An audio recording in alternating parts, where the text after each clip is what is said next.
अस्सलाम वालेकुम। इंडिया के शहर आगरा में मुग़ल बादशाहत के माहिर कारीगरों का एक ऐसा शाहकार मौजूद है जिसे आज पूरी दुनिया ताज महल के नाम से जानती है। ये 42 एकड़ पर फैला हुआ एक खूबसूरत मकबरा है जो दूर से चमकता हुआ नजर आता है। इसके इर्द गिर्द हसीन बागीचे हैं, लेकिन इसके साथ ही इस पर गम उदासी के बादल भी हमेशा मंडलाते रहते हैं। नाज़रीन इकराम, वीडियो को लाइक सब्सक्राइब शेयर ज़रूर करें और वीडियो को आखिर तक देखिएगा। 400 साल पहले बनाया गया ये मकबरा अपने ज़माने की सबसे शानदार और सबसे बड़ी इमारत थी। आज ये दुनिया के 7 अजूबों में से एक माना जाता है। इस शाहकार को बनाने में 20,000 मजदूरों ने पूरे 22 साल दिन रात मेहनत की। अगर आज के ज़माने में इसकी कीमत लगाई जाए तो ताज महल की मालियत $1 अरब यानी 7,500 करोड़ रुपए से भी ज़्यादा बनती है, क्योंकि मुग़ल इंजीनियर ने इसमें ऐसे कमाल दिखाए हैं जिनकी तारीफ आज के बड़े बड़े इंजीनियर भी करते हैं।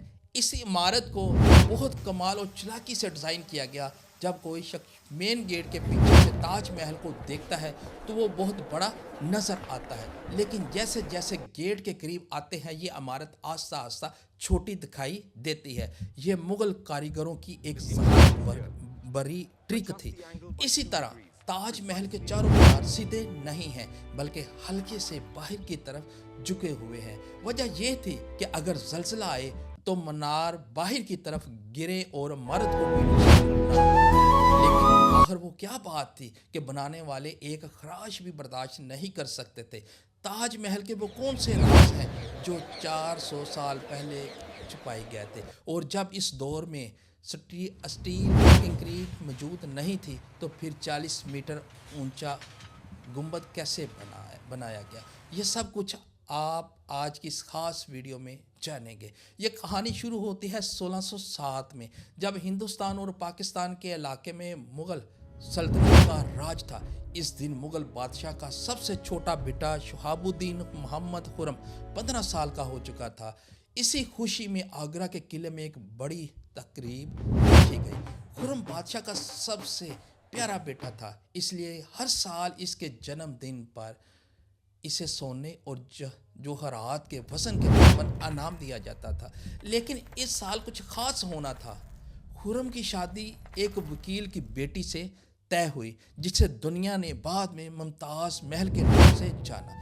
पहले ही मुलाकात में दोनों एक दूसरे के दिल में उतर गए और किसी को इल्म नहीं था कि ये मोहब्बत हमेशा के लिए तारीख बन जाएगी। अगले 10 सालों में शहजादा खुरम ने कई जंगें लड़ी और हर एक में कामयाब हुआ। इसी वजह से बादशाह ने इसे एक नया लक़ब दिया। जी हाँ, शाहजहान यानी दुनिया का बादशाह। शाहजहान की 6 बीवियां थीं, लेकिन इसकी सबसे ज़्यादा मोहब्बत मुमताज़ महल से थी और वो ज़्यादातर वक़्त इसी के साथ गुजारता था। वक़्त गुजरता गया। 4 साल बाद यानी 1621 में बादशाह का इंतकाल हो गया और 1628 में शाहजहां तख्त नशीन हुआ। पूरी सल्तनत अपने नए बादशाह से खुश थी। ये मुग़ल सल्तनत का अरूज का दौर था। इंडिया, पाकिस्तान और अफ़गानिस्तान के कई हिस्से शाहजहां के ज़ेरे हुक्म थे। शाहजहां ज़्यादातर फैसले खुद करता था, लेकिन मुमताज़ महल हमेशा इसके साथ मशवरा देती थी। मगर खुशियों का ये ज़माना ज़्यादा देर ना चल सका। एक नई जंग शुरू हुई 1629 में।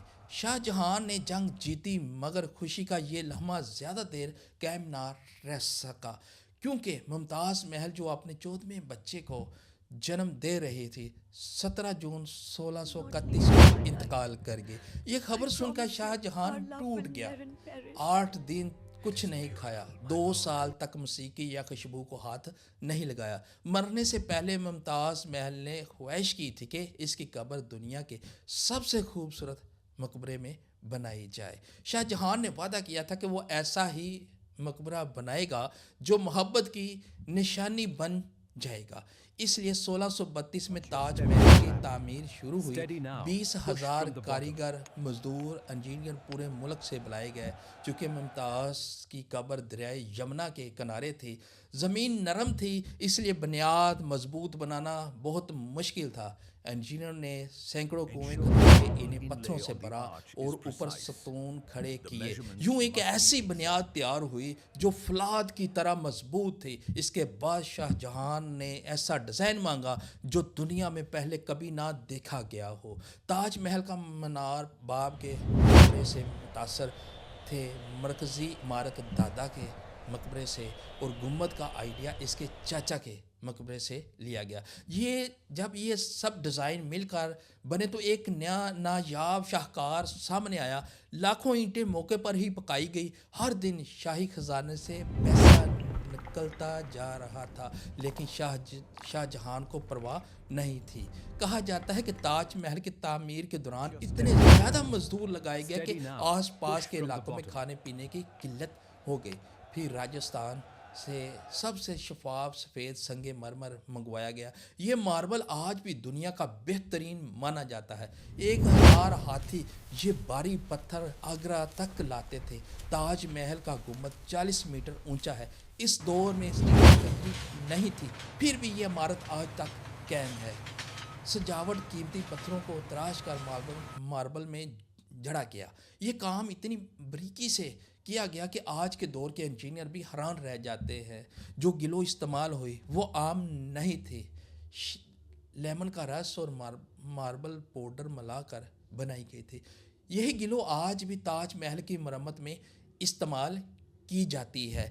تاج محل دن میں 4 بار اپنا رنگ بدلتا ہے، صبح سیاہی مائل، دوپہر میں دودھیا سفید اور شام کو سنہری نظر آتا ہے۔ چاندنی رات میں تو ایسا لگتا ہے جیسے زمین پر کوئی خواب اتر آیا ہو۔ پورے 22 سالوں کے بعد تاج محل مکمل ہوا۔ شاہ جہان نے اپنی بیوی ممتاز کے نام پر اس عمارت کو تاج محل کہا۔ ہر سال وہ یمنا دریا کے راستے ممتاز کی برسی پر تاج محل آیا کرتا تھا، لیکن اس عظیم منصوبے نے مغل خزانہ خالی کر دیا۔ چند سال بعد 1658 میں شاہ جہان نے اپنے بیٹے نے بغاوت کر دی، اسے قید کر دیا۔ شاہ جہان کو آگرہ کے قلعے کے ایک کمرے میں بند کیا گیا، جہاں سے صرف تاج محل دکھائی دیتا تھا۔ 8 سال قید رہنے کے بعد 74 سال کی عمر میں وہ دنیا سے چلا گیا اور آخرکار ممتاز کے پہلو میں دفن ہوا۔ یوں محبت کی وہ کہانی مکمل ہوئی جسے وقت مٹا نہیں سکتا۔ وقت گزرتا گیا، سلطنتیں مٹ گئی، مگر تاج محل آج بھی کھڑا ہے، محبت کی اسی نشانی کے طور پر جو پتھر میں بھی روح پھونک دیتی ہے۔ ناظرین اکرام، ویڈیو اچھی لگے ویڈیو کو لائک اور سبسکرائب کریں۔ پاکستان زندہ باد، پاکستان ہمیشہ رہے گا۔